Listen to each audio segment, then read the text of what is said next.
More now on our top story, the fight against ISIS. As we've been reporting, ISIS continues its aggressive campaign and has seized large sections of Iraq and Syria. Now, the terrorists are reportedly still holding on to the government headquarters in the Iraqi city of Ramadi. This as U.S. Special Forces mounting a successful raid into eastern Syria, killing a top ISIS commander there.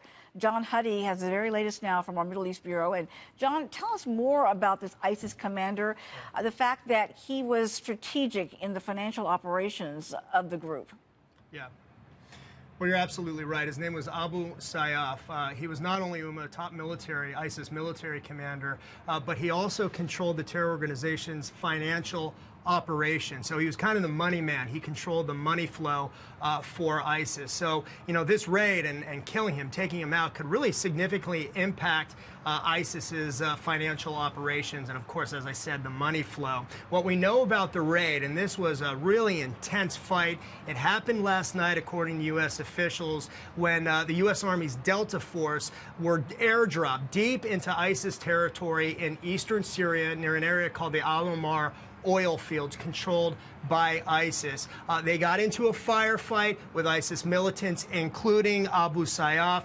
They killed him. They captured his wife, Sayyaf. And also what we're hearing at this point is that there was hand-to-hand combat between those Delta Force commandos and also ISIS militants. We're hearing at least a dozen ISIS militants were killed, and those commandos, along with capturing Sayyaf, the guy's wife, they also rescued a young Yazidi woman who was apparently taken as a slave. Remember, ISIS has been involved in human trafficking and also sex slavery. Okay, and this woman, Sayyaf, is said to have been part of those overall ISIS operations having to do with that. All the U.S. commandos incredibly got out safely. So while this was a success, albeit a very dangerous and risky one, it was a success. However, in other parts of the region, including Iraq, ISIS continues to gain more ground. Specifically in the city of Ramadi, what are you hearing right now in terms of where ISIS is and the strategy of the security forces there trying to hold on to that city?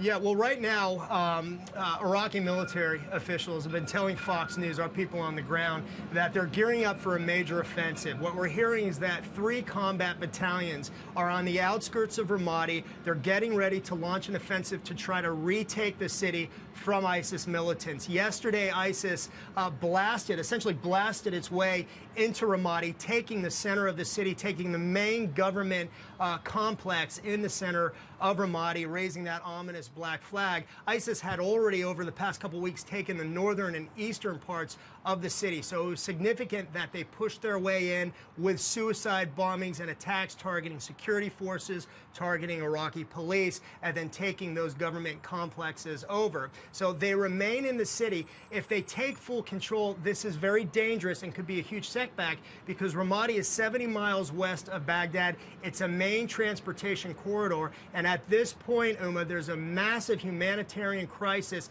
that continues to grow. We're talking about thousands of people, families, men, women, and children trying to escape, taking anything and everything they can. And by the way, real quick, we're also hearing from our sources on the ground that ISIS militants have been trying to execute and have been executing people that are trying to escape. So a very dire situation on the ground in the battle for Ramadi. Indeed, I've been reading some of those reports about those executions taking place at the hands of ISIS. It's awful, and you're right, it's a growing humanitarian crisis that we have no idea at this moment how they're going to handle it. Yeah. Thank you very much for the update.